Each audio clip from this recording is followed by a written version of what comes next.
I was aviation machinist mate, second class E5, U.S. Navy.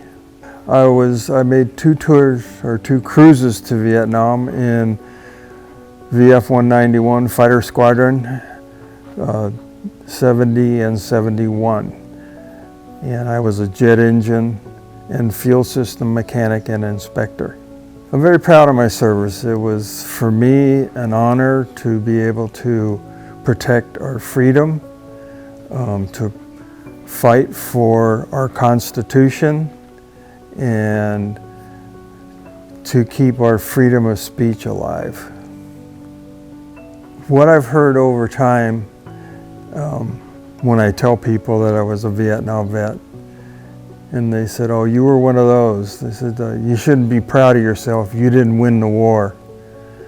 And I said, "You're 100% wrong."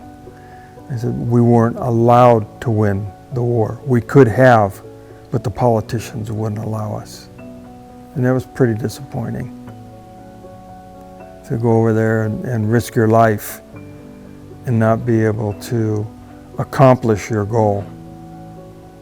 I would like to see today that kids have more respect for their elders and other people. Life isn't just about you. It's about your family and it's about your friends. And be proud to live in this country. I mean, look at what's going on now and look what's happened in other countries. Luckily here in the United States, we've never had to go through that.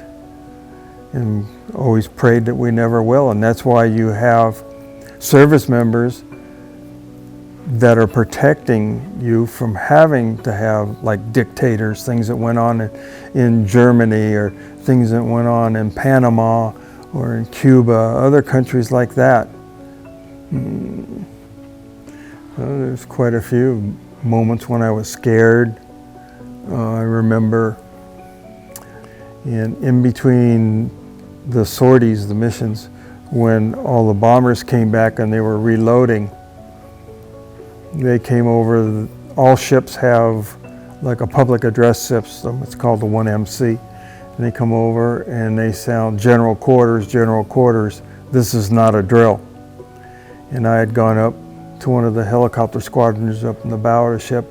Our shop was back in the rear to take some parts back.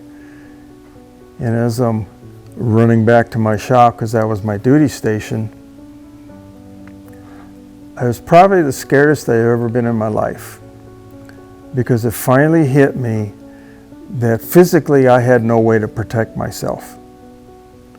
If I was a ground troop in country, you know, I'd have a rifle, I'd have grenades, other types of weapons. Worst case, I could have thrown rocks. But you're out on the ship and you have nothing. It's either the guns on the ship on an aircraft carrier, especially the older ones. Their first line of defense was your fighter aircraft. So for every aircraft you couldn't get in the sky, that's one gun you couldn't shoot. And that was probably the biggest thing I remember and the scariest I've ever been when I was in the service. How I relate to things today, just being more aware of what's going on around me in my life, because you never know who's out there and what do they want to do. And try and get some education so you're prepared for different emergencies that might happen through your life on a daily basis. You know, here in California we have fires, we have earthquakes that we really have to worry about.